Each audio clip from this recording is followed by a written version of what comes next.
País, buenas noches, Oye País, yo soy Rudy González, gracias por su compañía en esta hora. Qué bueno que me acompañan para juntos pasar revista a los hechos noticiosos ocurridos en el país y en el resto del mundo. El tema del coronavirus con el que comenzamos esta emisión de Oye País a lo largo de estos 2 años, señores, porque ese ha sido el tema central nacional, el tema central mundial, el tema de la pandemia. Ahora vemos una nueva combinación, el flurona. Flurona es una combinación de dos virus. En este caso, en el caso del contexto actual, se habla del coronavirus, el Omicron por un lado, y por otro lado el virus de la influenza. Cuando dos virus se encuentran en una misma situación de salud, puede provocar estragos diferentes a los que están contemplados dentro de los ciclos de combate, en este caso, por ejemplo, al COVID o combate a la influenza. Entonces hay que buscar otras alternativas.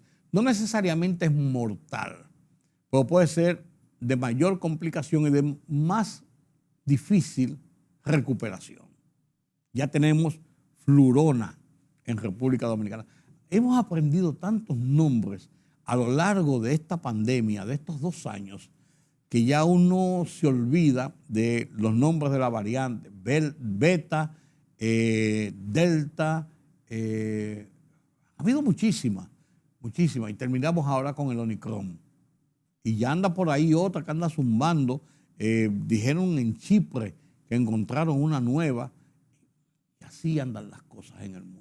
Aquí en República Dominicana las estadísticas nos indican este alza y baja, este descontrol sobre la propagación del coronavirus con la variante Omicron. En las últimas estadísticas bordea de nuevo los 6.000 personas afectadas, previendo que el miércoles pasado subió a 7.439, una de las cifras más alta, o la cifra más alta que se había registrado en contagios en un conteo de 24 horas, según las estadísticas que lleva a cabo el Ministerio de Salud Pública. La positividad sigue rondando 38, 39, 37, 40, llegó a 48. Recuerden ustedes qué día fue, llegó a 48 hace ya una semana y pico. Llegó a 48, pero ahora bordea los 40. Pero es alto de todas maneras. Lo importante en esto es que la letalidad se ha seguido reduciendo y controlado. Fíjense que en cada boletín el número de fallecidos son pocos o 0. Y el mayor en los últimos días fue de 5 fallecimientos, 4, 2, 0 la mayoría de los días. Y esto por lo menos es importante porque aunque hay mucha gente en unidades de cuidados intensivos y mucha gente incluso con ventiladores así para poder asistir la respiración, no es menos cierto que no ha llevado a la muerte, porque esa es una de las cualidades, si se podría decir, del Omicron, que no lleva al punto catastrófico, sino que sus efectos son más leves. Ahora, hay personas que tienen comprometido su estado físico con otras situaciones de salud, y entonces una variante, por más leve que sea, puede complicar ese estadio de salud y puede llevar a situaciones ya más complejas en una unidad de cuidados intensivos y hasta la muerte, que es lo que menos se quisiera. Pero esta es la realidad de lo que está ocurriendo. Claro, el tema de todo lo relacionado con el coronavirus del Omicron se vio reflejado en el reinicio de las clases. Una pugna que yo entendí importante, pero no a los extremos que lo llevó la ADP al final, de vanagloriarse de que pudo disminuir sensiblemente en casi 0 en algunos puntos del país la presencia de los maestros en un desafío a la decisión de las autoridades de salud pública y de educación de reabrir las clases el martes de esta semana. Yo creo que ahí, yo soy de lo que fui partidario y mantengo la posición de que pudimos haber retrasado una semana por un asunto de prevención. Si estamos en un pico de este rebrote, en los niveles más altos de contagio que ha estado ocurriendo, yo creo que pudiera calificarse una temeridad haber llevado 2 millones y pico de niños a las escuelas públicas bajo este régimen de contagio. Las autoridades dicen que no, que era manejable. Incluso autoridades como el doctor José Joaquín Puello decía, los niños están más seguros en las aulas que en las casas. Yo no estoy totalmente convencido de ello, pero no puedo, bajo ninguna circunstancia, ni se me ocurre poder desdecir una afirmación de un hombre como José Joaquín Puello, por ejemplo. Sin embargo, la ADP dijo, no puede haber clase o no debe haber clase. Y es una posición dentro de las posiciones que se estaban discutiendo a lo largo de esta semana. Pero la posición tajante, después de decir, los felicitamos porque evitamos que los maestros fueran. O sea, le doblamos el pulso al gobierno. Pudo llevar esto a dar una impresión o una idea que se estaba echando un pulso más político que sanitario, más político que comunitario, más político que relacionado al bien común social del país. La ADP está dirigida por un dirigente del Partido de la Liberación Dominicana, como es el profesor Hidalgo, y que se interprete esto como que es echando el pulso con el ministerio y con el gobierno, lo que había dispuesto el gobierno, no tiene para mí una categoría trascendente e importante dentro de lo que debe ser la decisión de una sociedad de empujar hacia el mismo lado en un problema como este de la pandemia. Porque esto no es un asunto del gobierno, ni es un asunto de la oposición, esto es un asunto de la sociedad. Ese es mi entender. Pues no me gustó, así como decía que no me gustaba la posición de las autoridades de vamos a abrir las escuelas. Yo era partidario de que se retrasara por lo menos una semana, como habían pedido algunas entidades profesionales dentro del campo de la salud.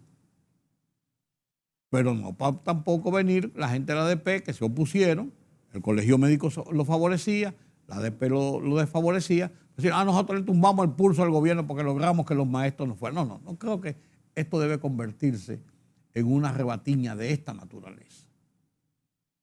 Hasta este momento, los reportes que se tienen de la concentración reducida en las escuelas públicas a lo largo de esta semana se verán ya en la semana próxima y vamos a ver qué ocurre cuando realmente el grueso de los alumnos entre a las aulas.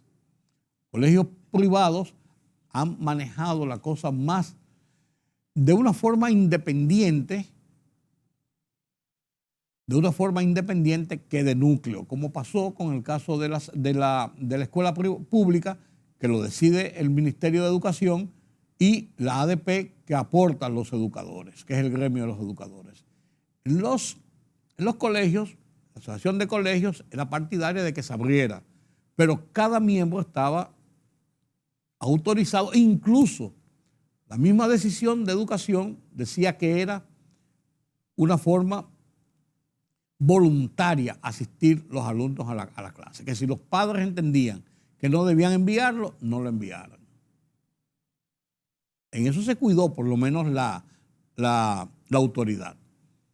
En el caso de los colegios, aunque había una posición de núcleo de la Asociación de Colegios Privados, los colegios, muchos de ellos y la gran mayoría de ellos no dio clases a lo largo de esta semana y pospuso para la semana siguiente la apertura de clases. Otros lo hicieron de forma virtual, o sea, comenzaron la docencia, pero no presencial.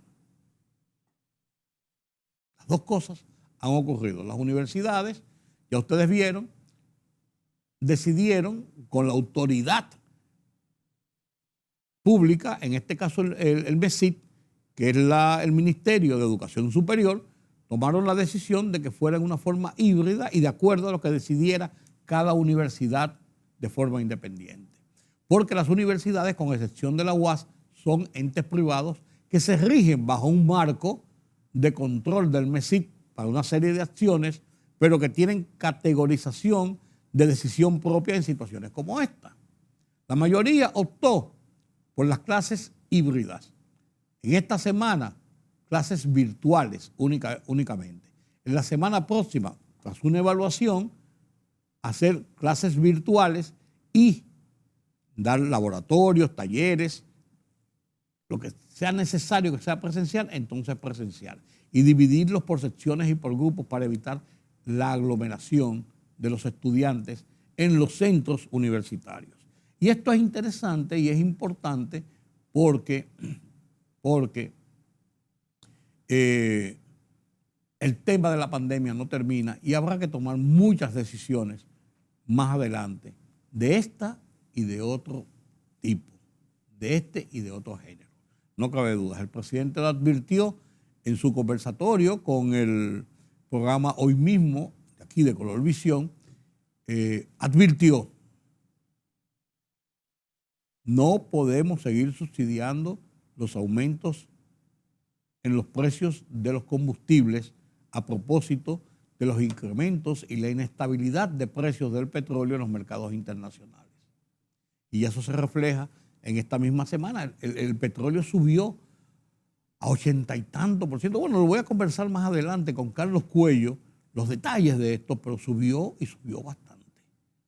Y la tendencia es a seguir aumentando. Estamos en la época de mucho consumo de combustible a propósito del frío y el combustible que se usa para las calefacciones. Esperemos, porque vamos a sentir los aumentos de precios en los combustibles que hasta este momento han llevado a un subsidio de unos 13.000 millones de pesos a lo largo del 2021.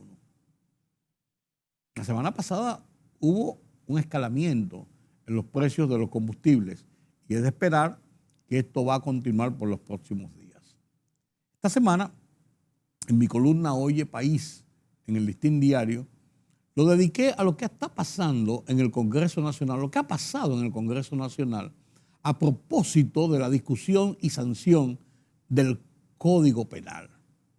De cómo por más de 15 años se le ha dado vueltas a un instrumento que dicen los propios legisladores, que dice la sociedad en sentido general, que es necesario para las garantías mínimas propias de la aplicación de una justicia real dentro de los estamentos que se mueve el aparato judicial para mantener el orden jurídico y mantener la convivencia en una sociedad. Sin justicia es imposible. El Código Penal es muy viejo, muy arcaico, hay que darle una serie de instrumentos nuevos en la lucha contra el delito, contra la parte ilegal, contra la violación de las leyes, y entonces esto se ha ido reteniendo por periquitos aquí, periquitos allí, periquitos acá, periquitos allí, de dejitas que no tienen sentido. No tienen sentido. Y lo que pasó esta semana rompe incluso las expectativas que se habían fijado de que esto tendría un final feliz. Se dejó para la próxima legislatura. Sobre ese tema, escribí mi columna de esta semana y la titulé Irregularidades y burlas. La comparto con ustedes a continuación.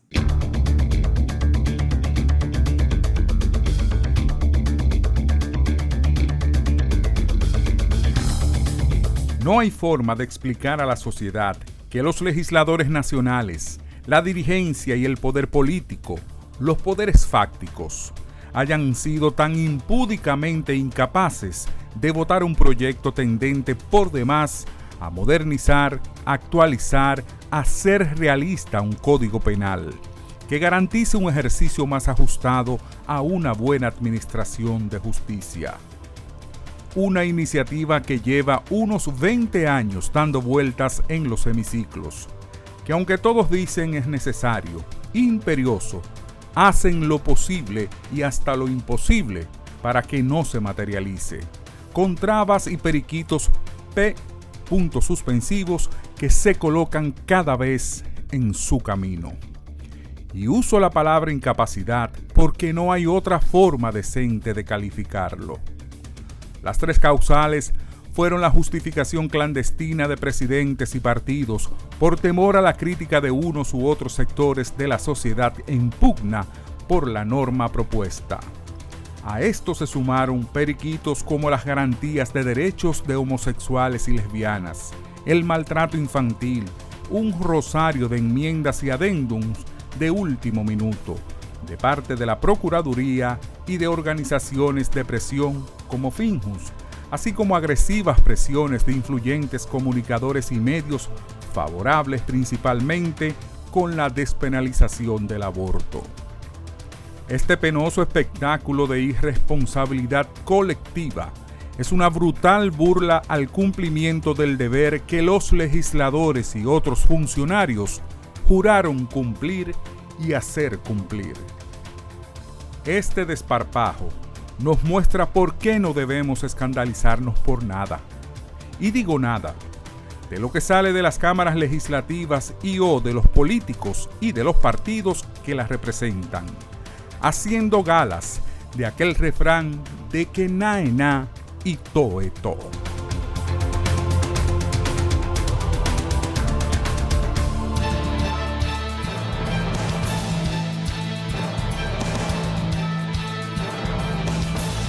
El Ministerio de Salud Pública reportó este viernes que en las últimas 24 horas se procesaron 30.950 muestras para detectar el virus del SARS-CoV-2, de las cuales 7.174 resultaron positivas, mientras el Distrito Nacional registró la cantidad más alta de los casos con 1.822. La institución, a través del boletín 666 que emite la Dirección General de Epidemiología, informó que en las últimas 24 horas se notificaron 7 defunciones, una de ellas ocurrida en ese periodo de tiempo. La Asociación Dominicana de Profesores, ADP, ratificó el llamado al Magisterio Nacional de no acudir a clase presencial debido a que hay más de 10.000 maestros contagiados por COVID-19 y por la gripe de la influenza. El Gabinete de Salud dispuso permitir la venta abierta de pruebas de antígeno en las farmacias, con lo que busca abaratar los costos de estos test debido a que los laboratorios privados de República Dominicana es hasta 15 veces más caro que en Europa y Estados Unidos. La fuerza del orden italiana se incautaron en el puerto de Spezia, en el noreste del país, unos 412 kilogramos de cocaína escondidos en un contenedor procedente de la República Dominicana con destino al puerto español de Valencia. El resultado se debió a una operación conjunta realizada por la Agencia de Aduanas, la Guardia de Finanza y los Carabineros tras una investigación transnacional compleja y articulada llevada a cabo bajo la coordinación de la lucha contra la mafia de Génova, se explica en un comunicado conjunto.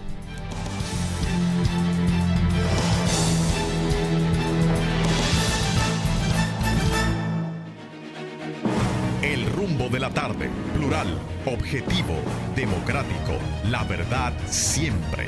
Con tres verdaderos profesionales del periodismo y la comunicación, Georgie Rodríguez, Juan TH y Rudy González. Los Poderosos.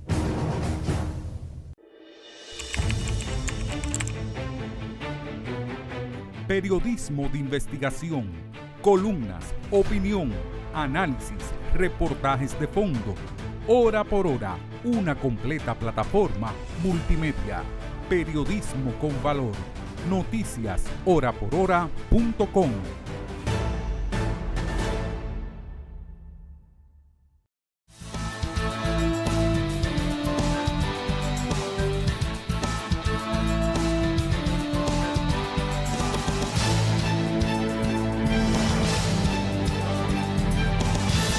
Gracias por continuar con nosotros aquí en Oye País.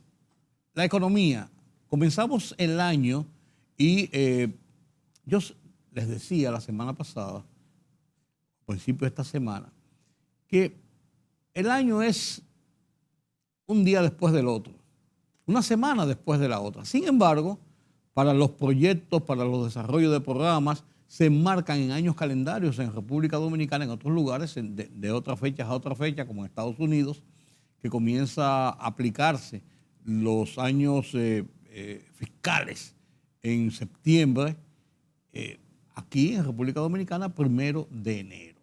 Y ya estamos en el desarrollo de este año. Decía el director de presupuesto que a partir del día 10 comenzaban los desembolsos, comenzaban los proyectos, comenzaban los programas, porque antes o generalmente el mes de enero era un mes complicado y complejo, porque el gobierno que no llegaban las nóminas a tiempo, que nunca, no sabía que estaba todavía cuadrando el año anterior y siempre el mes era un mes como perdido.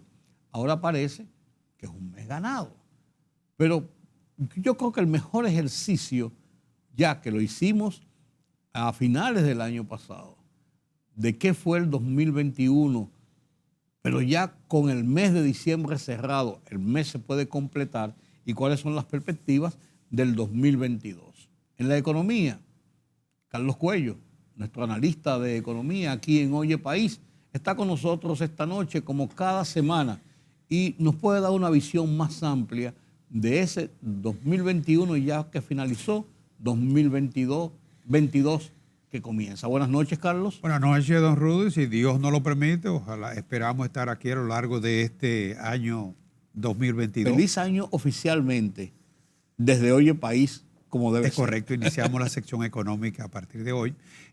Al concluir el año pasado, nosotros entregamos un reporte con proyecciones de lo que entendíamos que debía ser el comportamiento, el resultado final de la economía.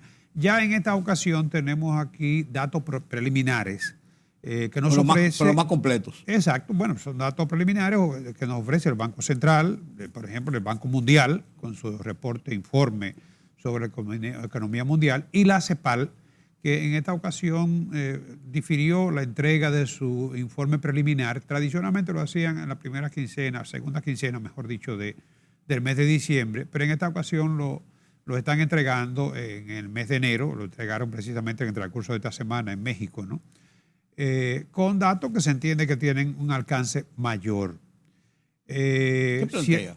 Ciertamente las informaciones del Banco Central al concluir el año 2021, sí, exacto, era que la economía estaría creciendo a una tasa de un 12.5, en torno al 12%, decía el Banco Central, con un resultado para el mes de noviembre preliminar, con el IMAE, de un 13.1%.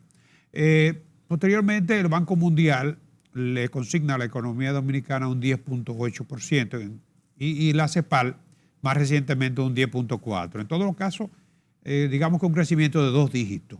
Luego de la caída del año 2020, que fue de un 6.7%, claro. ¿No? Una recesión global. El año del desastre. Exacto. Esto, incluso algunos políticos dijeron que se trataba de un rebote.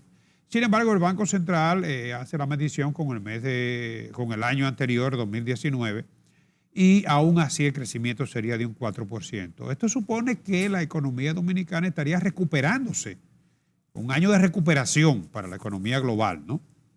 Recuperando digamos que lo que perdió en el año 2020 y retomando lo que es la tasa media de crecimiento de lo que va del siglo, que de en torno a un 5%, que por cierto es la proyección que se da para el año siguiente. Entonces, ¿cómo podemos englobar que fue el crecimiento de la economía en República Dominicana en el 2021? Bueno, habría que verlo en primer lugar en función de lo que es el año prepandemia, que ya hemos dicho que será superior a un 4%. Sí. Lo otro también en función de la región. Y en la región, la CEPAL, por ejemplo, proyecta que el crecimiento obtenido es de un 6.2%. O sea que la economía dominicana está prácticamente duplicando el crecimiento de la región latinoamericana y caribeña, ¿no? En el caso específico de la cifra de la CEPAL, estima que Panamá sería la economía de mayor crecimiento con un 12.4%, pero hay que destacar que Panamá cayó en un 17.9%. Mucho más que nosotros. En el año, exacto, en el año de la pandemia. O sea, aquí sí podríamos estar hablando de un rebote. O sea, que con todo y esto, la economía, que figura como la segunda de mayor crecimiento en la región, yo diría que si descontábamos esa situación de Panamá, podría ser la economía de mayor crecimiento en términos de recuperación. Okay. Ha sido un año de recuperación accidentado, con una inflación que bordea el 7% y no fue ajena a la economía dominicana. Recuerden que tenemos un 7.8%, todavía pendiente de conocer el último mes, que es el mes de diciembre. Sí, sí. O sea que vamos a terminar con una inflación por encima de la media de la región latinoamericana y caribeña. El desempleo en la región es según la cifra de la CEPAL, se estaría situando en torno a un 7%. Nosotros estamos, 9.1%, perdón. En la pandemia superó el 10%, ¿no? El desempleo. Sí. Dice la CEPAL que todavía hay un 30% de trabajadores que no se han reintegrado. Exacto, no se han reintegrado. O sea, de trabajadores que ya estaban previo a la pandemia, que no se han reintegrado a sus actividades preliminares. Sí. Quizá un porcentaje de eso no lo hará nunca, sí. Quizá otros se quedarán en actividades propias, personales, en el sector informal, en definitiva, ¿no? Que, como comentábamos anteriormente, se ha incrementado la economía informal. En algún sitio leí, Carlos, y te pido que me corrijas si estoy equivocado, de que va a ser un poquito más lento el cálculo que se puede hacer a partir de el paso de la pandemia, la recuperación de las economías. Lo leí en algún sitio por el hecho de que mucha gente que tenía trabajos formales, por así decirlo, se fueron a la informalidad a través del teletrabajo, sí. Y han seguido ya con contratos o con otro tipo de cosas después de y no entran dentro del cálculo de la fuerza laboral activa formal, por así decirlo. Entonces, yo leí eso en algún sitio, no recuerdo, y estaba esperando para comentarlo contigo. Entonces, eso habría que evaluar eso para ver realmente cuáles son los niveles de desempleo que tenemos a propósito de la pandemia. Sí, va a haber un cambio. La pandemia yo creo que ha modificado y en algunos casos quizás estaría dejando corto lo que son los indicadores tradicionales de medición del mercado laboral. Sí, sí. No, porque esto cambió. Sí, porque es casi seguro que la cifra de desempleo podrían estar incrementándose y no necesariamente que esto se corresponda con lo que es las alternativas, como tú has identificado, de medio de ingreso. Sí. ¿No? Como esto del teletrabajo, el trabajo motu propio de la casa. O sea, todo esto va a cambiar y va a obligar incluso a cambiar la legislación laboral. No, totalmente. Incluso en lo que se ha hablado en una eventual modificación, una de las cosas es incluir el teletrabajo como una realidad. Y la flexibilización de los horarios. Claro. O sea, esto, como te digo, pero de todos modos, se ha estado recuperando el mercado laboral. Este año es un año de desaceleración. Hay que reconocer que el año pasado fue un año de recuperación. Y tuvo a su favor el hecho de que las economías mantuvieron los estímulos. El caso nuestro, por ejemplo, ¿no? Sí. Que se mantuvo la baja tasa de política de interés. Se mantuvo la política monetaria expansiva y la política fiscal también. Pero ya para el año 2022, esas medidas, el uso de esos instrumentos tendrá que cambiar de dirección necesariamente, sí. Porque aunque la inflación no se puede considerar como una inflación monetaria, pero no menos cierto es que los niveles de demanda de la economía ante una insuficiencia de respuesta de oferta presionan los precios en cualquier economía. Claro. Entonces, los estímulos monetarios, la política monetaria expansiva ya comienza. De hecho, el Banco Central de la República Dominicana se adelantó a lo que tendrá que hacer la Reserva Federal de los Estados Unidos, y ya algunos bancos en Europa lo están haciendo, porque la inflación, primero ya la economía logró su recuperación. Se espera un crecimiento, pero de menor magnitud. Y no fue muy drástico del 3.50 al 4.50, Es que en el 2020 se le tumbaron 150 puntos precisamente. Sí, lo que está y ahora en 2 meses acomodándose. En 2 meses se tumbaron los 150 puntos, sí, ¿no? O sea, en este caso al revés, ¿no? Es uno de los instrumentos de política monetaria utilizados en ambas direcciones, digamos, como todos los instrumentos de política monetaria. O sea, cambios en la tasa de política monetaria, tasa de interés, manda señales de alza en las tasas de interés en el mercado, las operaciones de mercado abierto, pero inversa en este caso, ¿no? Cuando el Banco Central quiere retirar lo que hace es que emite títulos. Sí, ¿no? correcto. Y el otro instrumento es la tasa de descuento y redescuento con la cual el banco transa con las entidades. Podría utilizar también el encaje en un sentido contrario, aumentarlos ahora, ¿no? Porque de lo que se trata que es... una flexibilización en el encaje, precisamente, Claro, a lo largo de porque la son recuperación. los instrumentos de política monetaria que utiliza el Banco Central y cualquier otro banco en el mundo, ¿no? Esto también porque el aumento del circulante puede presionar el tipo de cambio, que el año pasado tuvimos a favor, fue todo lo contrario, la economía dominicana fue de las pocas en la región que fortaleció el tipo de cambio en casi un 3%, ¿no? Sí. No hubo, en vez de depreciación, hubo apreciación. Bueno, de tal magnitud fue la apreciación que se había proyectado una tasa de un 62 por 1 para el año pasado y terminamos 57 y tanto. No, y digo incluso es favorable porque no es que se estancó y lo apreciaron, sino que al contrario, se redujo.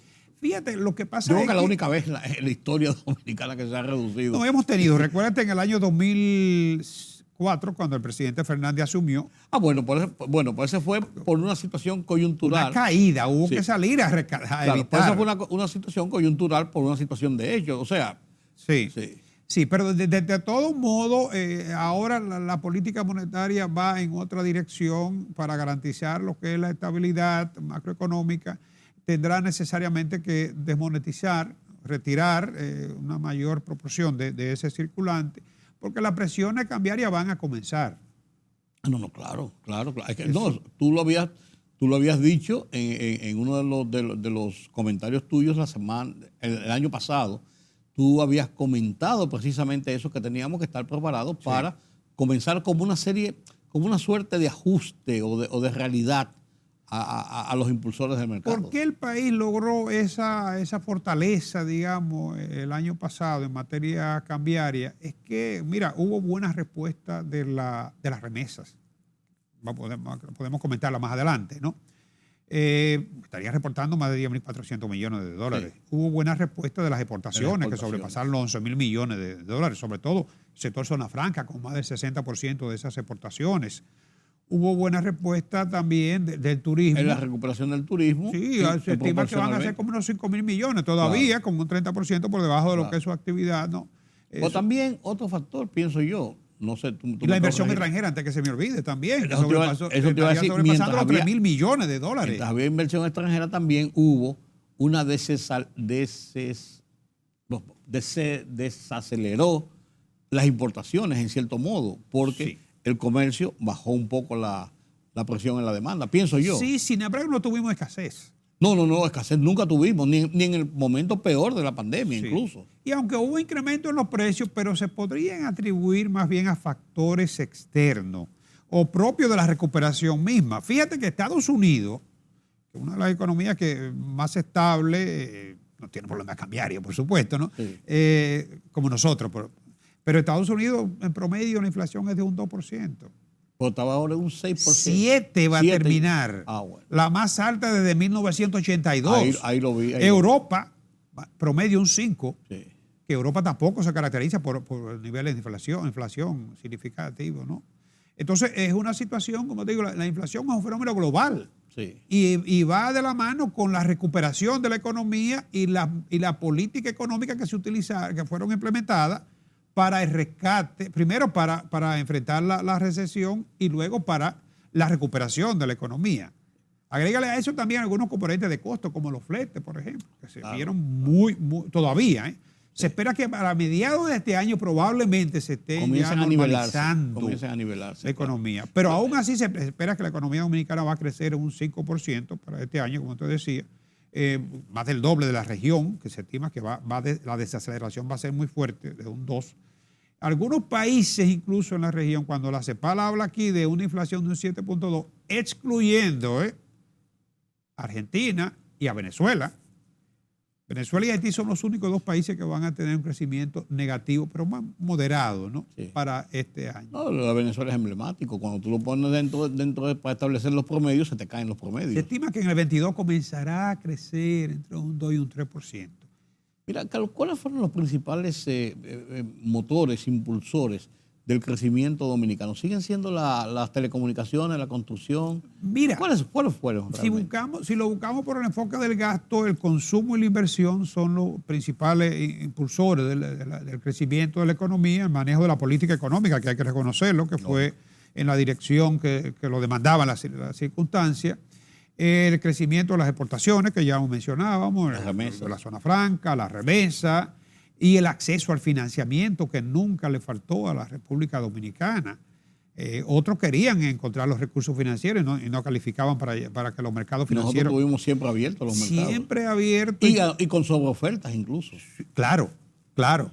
Entonces eso permitió que el Banco Central pudiera acumular 13,000 millones de dólares en reserva. Sí. Esas reservas pueden jugar un papel estratégico para enfrentar cualquier situación de ataque cambiario. Eso es muy importante. Son 13,000 millones de dólares, unos casi 7 meses de importación y en torno a un 5% del Producto Interno Bruto. Las expectativas de este año, que son favorables, como te decía, un 5% de crecimiento proyectado, 5 o 6%, pero hay que advertir que hay factores de riesgo, ¿no? Factores de riesgo, tú tienes el comportamiento climático, sobre todo en el caso nuestro que estamos en el mismo trayecto de los huracanes, ¿no? Sí. Tienes las presiones inflacionarias que no van a ceder, como ya decíamos, hasta mediados de este año posiblemente, ¿no? Aunque se espera que sea más moderada, ¿no?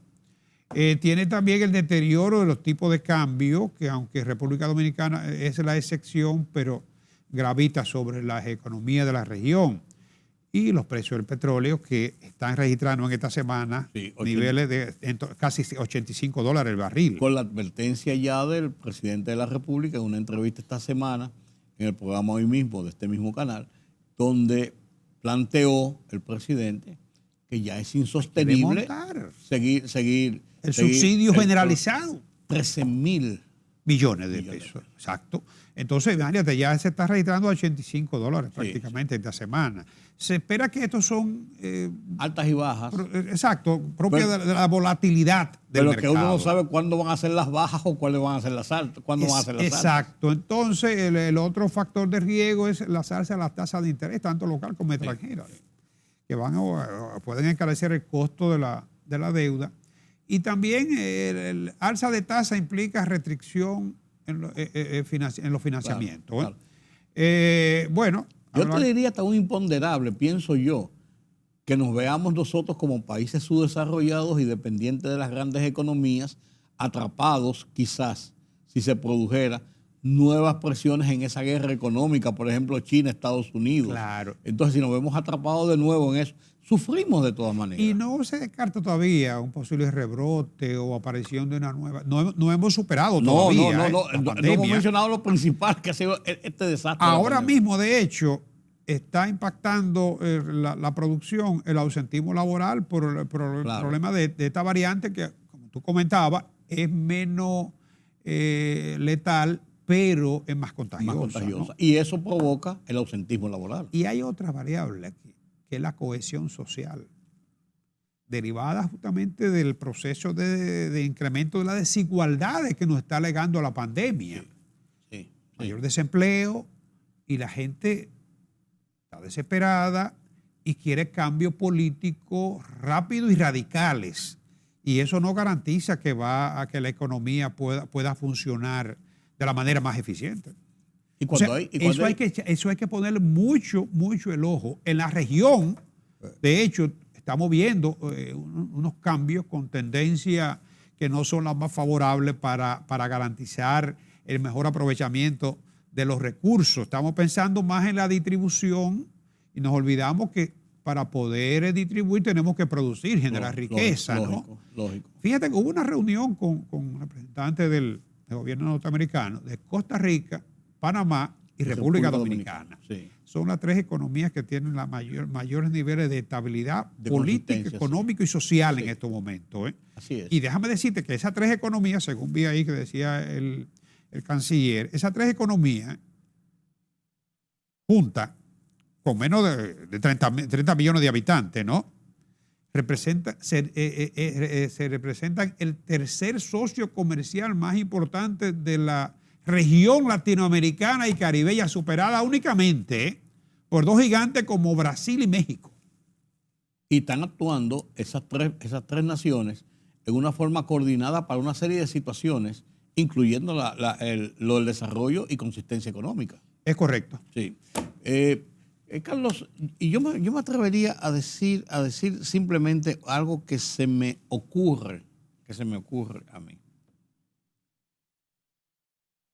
Quizás lo que está haciendo el presidente Luis Abinader, de visitando el país punto por punto y haciendo ofertas y diciendo que van a hacer esto y que van a comenzar tales proyectos, es quizás para mantener viva esa esperanza de que hay una acción de Estado que pudiera estar en progreso y que no provocar ese desánimo en la gente de que podíamos seguir en una situación de postración y de mayor situación económica. Las expectativas son favorables y en la economía las expectativas activan, digamos que estimulan las decisiones o las restringen. Entonces, me parece que sí, me parece que eso agrega positivismo a las expectativas, ¿no? Me da esa impresión, sí. Sí, no, es correcto, porque la recuperación ya alcanzada, mira, ahora hay una desaceleración, incluso provocada, ¿no? Sí. Pero seguimos en un entorno convulso, seguimos en un ambiente muy volátil. No definitivo. Sí, pero hay que trabajar en función de que... de que estamos normales. Exacto. Sí. No, eso es así. De que estamos normales y que vamos creciendo. Exacto. Sí, porque si nos postramos, bueno, es que no podemos, y comenzamos con el pesimismo y aplicamos el pesimismo a la toma de decisiones, por ejemplo. Eso se hace realidad. Sí, claro que se hace realidad. Sí. Carlos, la calificación de República Dominicana con todo y esto ha seguido muy buena. Fue mejorada incluso en medio de la pandemia, lo que pocos países en la región lograron. Consiguieron. Lo que tú decías ahorita, la facilidad que estaban, por ejemplo, los mercados abiertos para la República Dominicana por ese grado de confianza, y eso mejoraba esa calificación. Y hay que destacar algo, porque cuando se le quiere dar un matiz político a esto, o se quiere hacer mezquino, no se reconoce que el crecimiento de la economía dominicana, la tendencia de crecimiento que lleva la economía dominicana, ese liderazgo económico en la región, es fruto de un proceso de varios periodos. Nadie en un año o en 2 años puede revertir una tendencia o de forma mágica hacer que sucedan estas cosas. O sea, y tampoco todos los logros, los méritos se le pueden atribuir a la gestión política del Estado. Hay que recordar que la economía dominicana, más del 90%, responde a la iniciativa privada. Claro. Tiene que haber una armonía. Claro. La política económica es clave para que venga la inversión extranjera, para que el capital local también invierta y para que los consumidores se motiven a ir al mercado. La consolidación del crecimiento y la baja tasa de inflación y las buenas calificaciones que tuvo República Dominicana a lo largo de los últimos años nos ayudó a sortear esta crisis. Pues claro. Eso es así. Y es un asunto de Estado, fuera de otras situaciones y de políticas, lo que tú quieras. Estamos hablando de país. La crisis nos encontró, como tú bien dices, en condiciones de poder soportarla porque la economía estaba saludable. Sí, automáticamente. Y finalmente, antes de concluir, este año hay aumento salarial. Sí, recuérdate que el aumento salarial se hizo en julio, a mediados del año, pero se condicionó a 2 etapas. Sí. Exacto. En la primera etapa, la escala superior, por ejemplo, era de 20,000 pesos hasta enero, ¿no? En la segunda empresa mediana era de 18,500, las empresas pequeñas 12,400 y las micro, que se fijó una categoría nueva, 11,500. Pero a partir de enero, ahora, este año, los trabajadores deberán cobrar Los que tienen 20 van a cobrar 1,000 pesos más, 21,000. 21. ¿no? Un 5%. Y 19,250, los que tienen 18,500, 12,900 y 11,900 la escala inferior. O sea que este mismo mes ya se incrementaría para la escala superior en un 5% el salario. Contemplado, repito, Sí. en la resolución de julio del año Sí, pasado. o sea, que no es negociado, sino un hecho. Sino que comenzar la aplicación. No es mucho, pero Donde cualquier cosa ayuda. ayuda, Cualquier cosa ayuda. y de alguna manera estimula, digamos que se refleja en lo que es el nivel de consumo de la población. Eso motoriza el comercio Claro. en una forma importante. Y también la seguridad social. Al actualizarse la contribución, Se incrementan las... se incrementa también. Carlos, gracias. Yo creo que hemos agotado una buena jornada de inicio de año, viendo lo que fue ya el año 2021 que dejamos atrás, pero que tenemos que tener como punto de referencia para lo que es o lo que son las perspectivas de este año. Como economista yo podría seguir, pero yo noto que usted está agotado también. Buenas noches. Se agotó el 21. Gracias, don Carlos. Gracias a ustedes por acompañarnos en este conversatorio de cada semana sobre la economía nacional e internacional con nuestro analista Carlos Cuello. Permítame la pausa.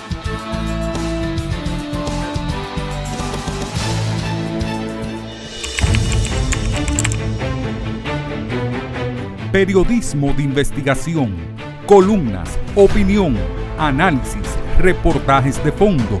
Hora por hora, una completa plataforma multimedia. Periodismo con valor. Noticias horaporhora.com.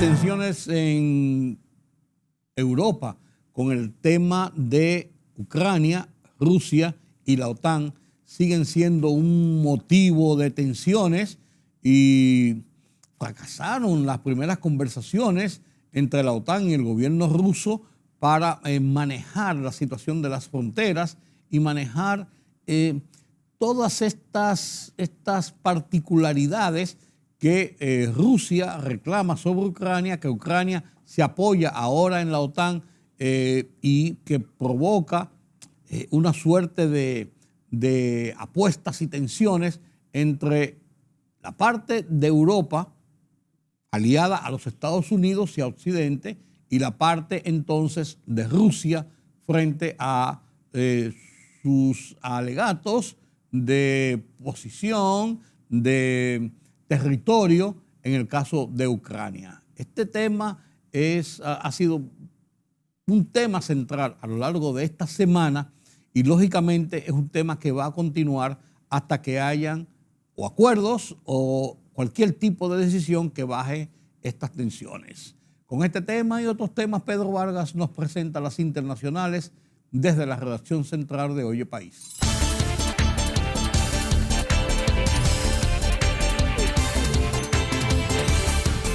Rusia aumentó la intensidad de su disputa con el Occidente en torno a Ucrania y la expansión de la OTAN, cuando un alto diplomático se negó a descartar un despliegue militar a Cuba y Venezuela en caso de que se recrudezcan las tensiones con Estados Unidos. De su lado, el asesor de seguridad nacional del presidente estadounidense Joe Biden, Jake Sullivan, dijo que Estados Unidos respondería de forma decisiva si Rusia despliega misiles o infraestructura militar en Venezuela o Cuba. La Corte Suprema de Estados Unidos asestó un golpe al presidente Joe Biden al bloquear su mandato de vacunación o prueba de detección de COVID para empleados de grandes empresas. Al mismo tiempo, el máximo tribunal de la nación validó la obligación de vacunación para los trabajadores de la salud en las instituciones que reciben fondos federales. Varias decenas de migrantes haitianos realizaron su tercera jornada de protesta pidiendo que autoridades mexicanas regularicen su situación, lo que provocó un enfrentamiento con agentes policiales. 9 personas han fallecido después de que un edificio de una central hidroeléctrica situada en la provincia central china de Sichuan se inundase, informó hoy la agencia oficial de noticias Xinhua.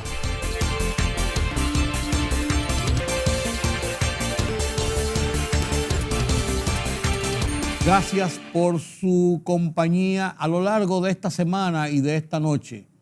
Tenemos una cita nueva vez el lunes, aquí, a esta misma hora. Seguiremos analizando los temas noticiosos de interés nacional e internacional. Yo soy Rudy González. Pasen un feliz resto de esta noche, un buen fin de semana. Nos vemos el lunes.